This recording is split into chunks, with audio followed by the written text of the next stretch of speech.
Georgie, is that your grandma? Where is she? Where's your grandma?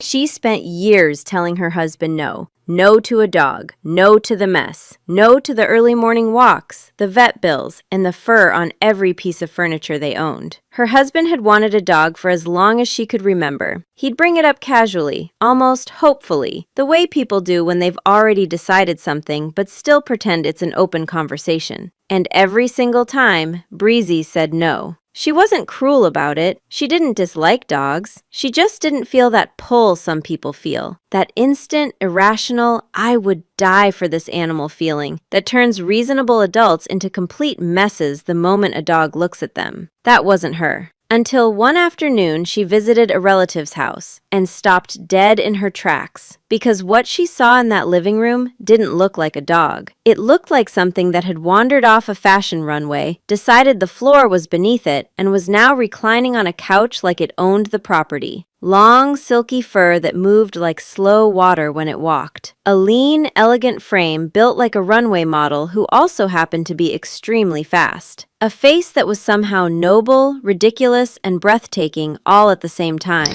I have the one and only 24 karat gold Labubu. She stood there and stared. Her relative smiled. That's an Afghan Hound. Breezy didn't say anything. She didn't need to, because somewhere deep inside her, after years of saying no, something shifted. Afghan Hounds are one of the oldest dog breeds in existence, originally bred thousands of years ago in the mountains of Afghanistan, built for speed, endurance, and independence that makes them fascinating and occasionally maddening to live with. They don't look real. They look like something an artist invented on a particularly inspired day. People who see them for the first time genuinely cannot decide what they're looking at. Is that a dog? A deer? An extremely confident goat with exceptional hair? Some say they look like a supermodel. Some say they look like royalty. Some say they look like a dog who knows exactly how good-looking they are and has fully decided to make that everyone else's problem. All of the above are correct. Breezy drove home that afternoon in complete silence. Her husband glanced at her from the passenger seat. He didn't ask what she was thinking. He already knew. When Georgie arrived as a puppy, he was, and there is no gentle way to say this, not impressive. Afghan Hound puppies go through a phase that nobody warns you about. A phase that the breed's most devoted fans tend to gloss over in polite conversation.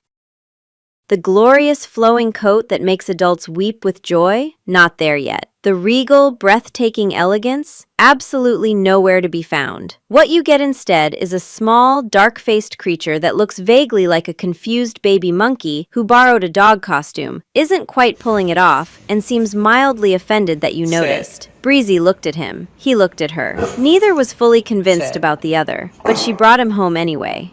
No. Stop. No. And slowly, week by week, month by month, Georgie grew into the dog everyone had been waiting for. His coat came in like a slow sunrise. First thin patches, then soft waves, and finally that breathtaking Afghan Hound glory that turns heads on sidewalks and stops strangers mid-step. Every walk became a small parade. People would pause, phones in hand, just to stare, often whispering, "Wow, what a dog." But beauty was only part of Georgie's charm. The real magic was his personality. Georgie had rules. Not written rules, not discussed rules, but rules everyone in the house quickly learned to follow. Step 1. Identify something belonging to Breezy. A phone, a sock, a single hair tie, a TV remote. The item didn't matter. What mattered was that Georgie wanted it. Step 2. Take it. Not aggressively, not dramatically. Just pick it up with the calm confidence of someone who owns the room, and sit down somewhere perfectly safe, looking as if he had done nothing wrong. Step 3. Wait. Because Georgie had discovered the secret every dog owner wishes for. Ice. A single piece of ice would fix everything. Drop that. That's not your hat. Yeah.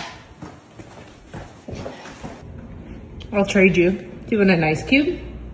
I'll trade you. Bring this here. Nope. Ice. A good trade. that right there. He would return the stolen item immediately, cheerfully, often wagging in such a way that made Breezy wonder if he had planned the entire theft and return just to entertain Georgie, himself. where are you going with that?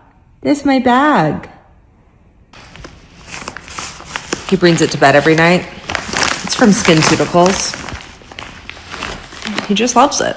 Ice became the official currency of the household, but nothing compared to Georgie and the car. Every time the family reached for the car keys, Georgie's whole being changed. It wasn't excitement, it was ownership. He approached the vehicle like a CEO walking into a board meeting, unhurried, confident, and fully aware that everyone present existed for him, not the other way around. He positioned himself at the door, waited patiently to be let in, and once inside, settled into his spot like royalty. Coat arranged perfectly, gaze out the window, surveying the world with composed dignity. The message was clear. This is my car, these are my people, and we are going exactly where I decide.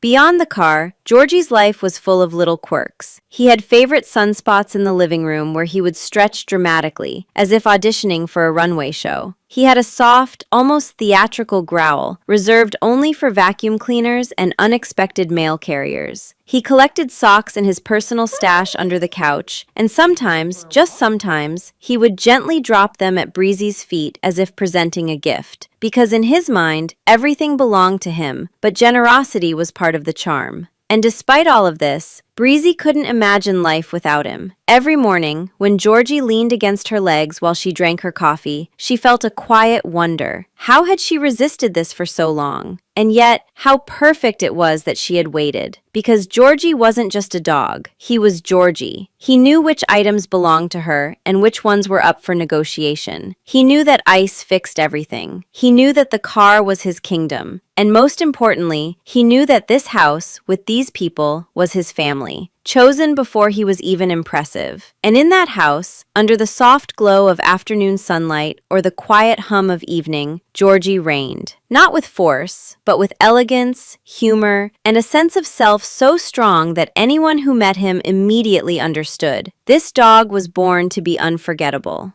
Breezy had said no for years, but now, with Georgie curled up on her couch, lying across her feet, looking out the window with that impossible Afghan Hound grace, she said yes. Yes to every fur-covered blanket, every morning walk, every ice cube, every stolen sock, and every single moment of magic he brought into their lives. Georgie didn't need to know he was beautiful. He just needed to be himself, and that was more than enough.